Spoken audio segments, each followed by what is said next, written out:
So in this interview with Fortune, right, the new Lyft CEO, there he is, David Risher, I think what he's trying to tell the public and the drivers, hey, I'm one of you. You should be able to relate to me, right? I read the article. There's a few things here. If I was David Risher, I would not have told the public. We'll hit on them, right? The only thing I can relate to, right? I also drink 3 cups of coffee, right? Things seems to be the magic, and these are big coffees, right? David Risher, Lyft's new CEO, drinks up to 3 cups of coffee every day and bikes to work every morning. Here's the Harvard Business grad's daily routine. Now, he has a super impressive background when it comes to his education. I am not going to question that one time, but he's shown drivers time and time again, and many YouTubers are reporting about this, right, that he's out of touch with drivers. And this is 120 days into the game. He's still pushing out press releases like this, desperately trying to show drivers, hey, I'm one of you. I drink coffee like the Rideshare professor, and I actually go to work with my bicycle, right? It's pretty cool, but there's a lot of buts, and we have to really expose the buts.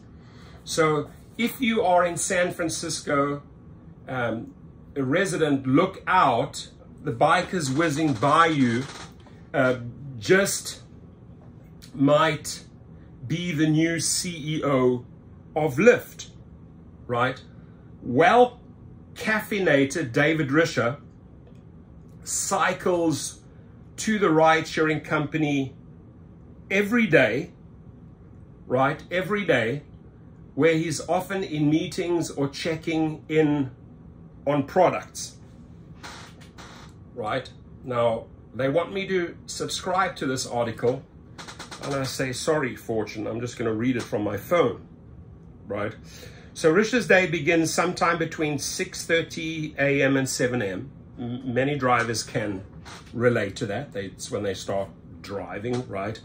An early riser, but at a time that is more in tune with the schedules of many workers than that of other CEOs who wake up well before the crack of dawn, right? Some people get up at 4 a.m. My mother was a big time believer in the early bird gets the worm. I agree. So it's been sort of a lifelong thing, and I used to deliver newspapers way back in the day. Likewise, Mr. Risher did the same. For the 58-year-old, that worm is the rideshare giant he inherited in the shadow of its recent prime. Lyft has been struggling with a falling market share and decreasing morale, the Wall Street Journal, decreasing morale, right? So you have an opportunity, and we're helping you here, Risher. We're helping you with easy tactics to increase the morale, right? Increase the morale of drivers and employees. And I'm sorry, but I got to just put on this funny mask here, David Risher. It's pink. All you do, David Risher, all you do is show us this, right? All you do is show us the middle finger, right? Hard to read in this thing. So I'm going to carry on here. With fierce competition from Uber and difficult to navigate post-pandemic market, Lyft brought on Risher, who went to Harvard Business School and worked at Microsoft and Amazon in the 90s. His day is fittingly meticulous, rigorous, and yet little offbeat at times, filled with the typical meetings as well as bike rides and Starbucks runs. He walked Fortune through his daily routine, which reads not at all different from most workers despite being a CEO, right? And I'm going to show you how this guy continues to give drivers the middle finger, right? Expensive mask. David Risher, I just bought that mask for this video, that pink mask, right? To show the world, to show you, to show your employees, to show the drivers, this is what you're doing to them. You're showing them the classic middle finger. All blazing, coming out blazing with all these press releases, what you're going to do for riders and drivers, then dropping $1.5 million in stocks into your own company. All you care about is Wall Street and investors, what they think. Drivers can't even relate to you. Tons of YouTubers have already said, we just can't relate to this guy, right? He's so out of touch. He's so out of tune with drivers. And I really want to show you and use this opportunity again, Mr. David Risher, to show you what you can do, right? Because here you share with us your daily routine.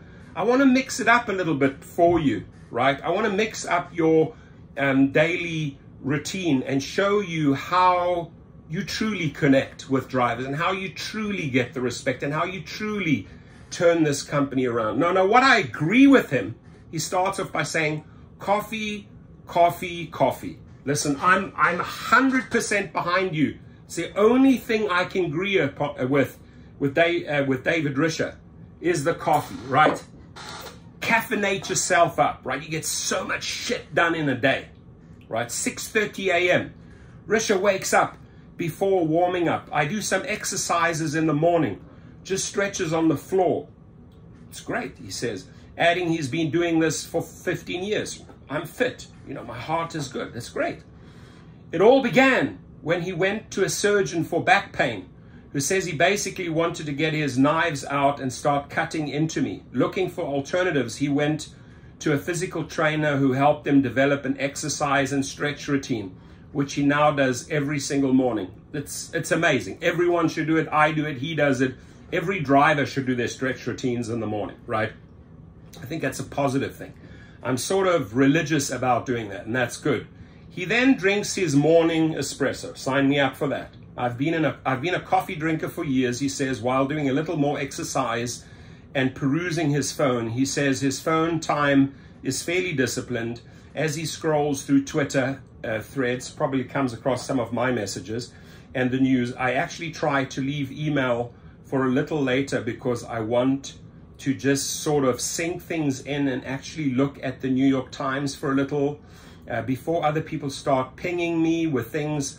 I try to get a little handle on what's going on with the day. It's truly relatable up to that point, right? 6:30, he now then talks about what he does at 8:30 a.m., right? I think a lot of people can relate to that. It does make him relatable, understandable, and likable up to this point, 8:30 a.m., right? He also says he never skips breakfast, which is when he goes back to the old school way of consuming news by reading the San Francisco Chronicle and gets delivered to his house every morning. Totally 8:30 a.m. Risher says he is lucky to live only 20 minutes, right? So this is the headquarters. He lives 20 minutes away from the headquarters, right? At 8:30 a.m. 20 minutes away from the Lyft offices via bicycle. So he cycles to work on fittingly a Lyft bike every day. He usually picks up a second coffee, right? A second coffee at Starbucks along the way, ordering ahead using his app. I'm such a regular there that literally as I walk in, they're already saying hi and they have my coffee ready for me, he says, right? So, and then at 9 a.m. he arrives at work. So 8:30 a.m. and this information, me personally, I would never ever share with the world, right? That, oh, I'm only 20 minutes from my offices. I leave at 8:30. I go to the Starbucks. Anybody can figure out where the Starbucks are. 20 minutes cycling between Uber headquarters and Lyft where he stays, right? He goes in there. They serve him his coffee. I'm not going to disclose that information to the outside world. I mean, I know Darek Shushawi could never, ever disclose that information to the outside world. Oh, then at 9 a.m., I arrive at the offices, right?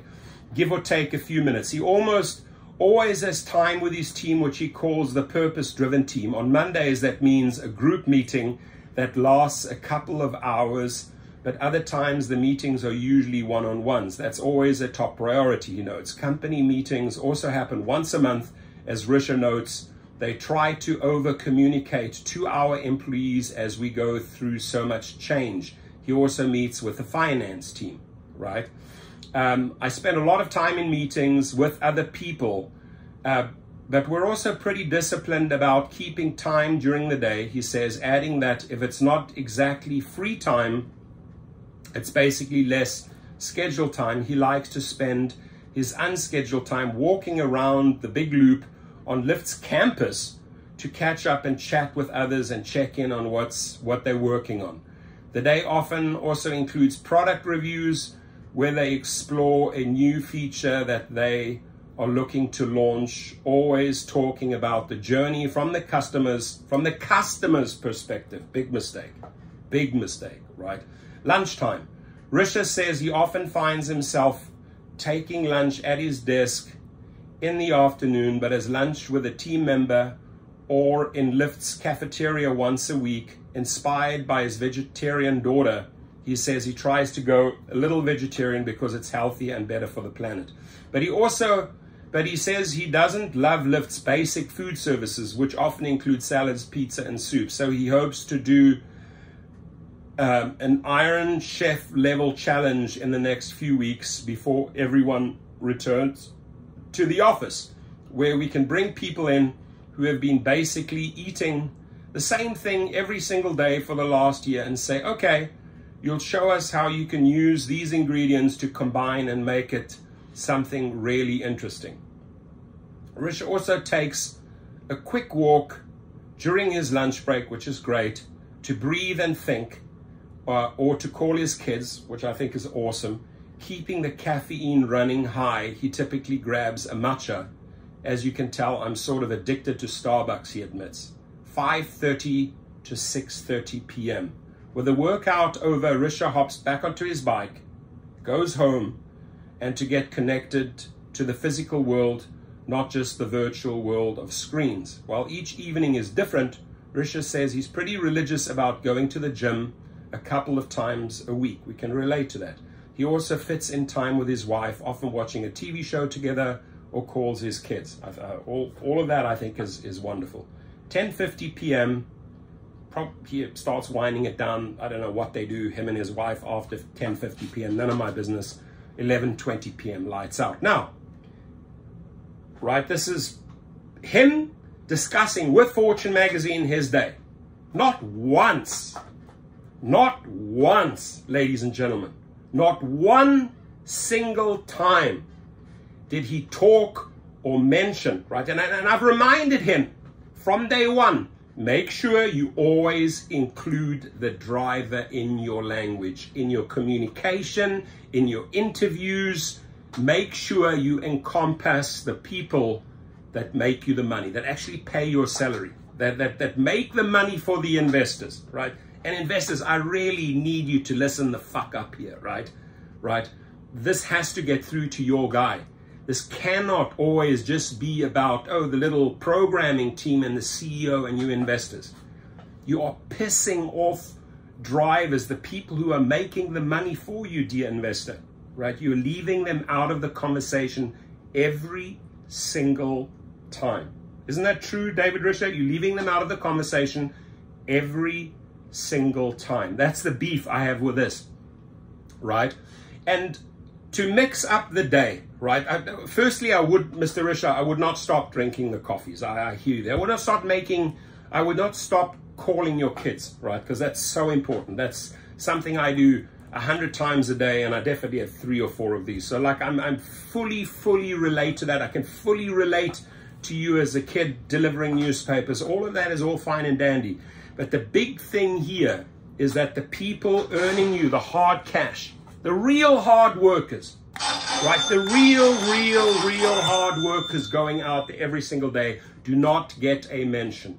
And nowhere in your schedule, not in your 5:30 to 6:30 p.m. schedule, not in your 12 lunchtime to 5:30 schedule, not in your 8:30 a.m. when you drive to the Starbucks and then you leave at 9 a.m. and then you arrive at the office. Not once between 9 a.m. and lunchtime are you actually making an effort, going out. You go around on the campus and you talk to your employees and your engineers, but you never talk to the people that actually make the money. You have never made the effort to go out of San Francisco, to come to LA, to San Diego, to New Mexico, to Salt Lake City, to Miami, to Orlando, to New Jersey, to Hoboken, to New York, to Houston, to all of these places, and actually mix it up with drivers and show drivers, hey, I care about you. I'm listening to you. Not once, David Risher, have you done that and shown that and displayed those actions in 120 days.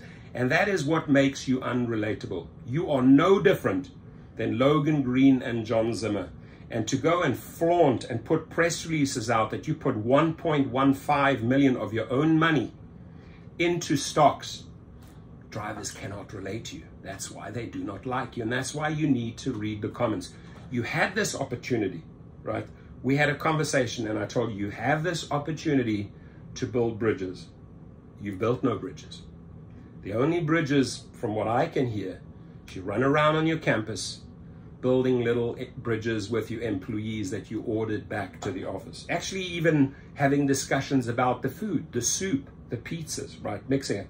You're more bothered about your food than the people that make the money to pay for that food.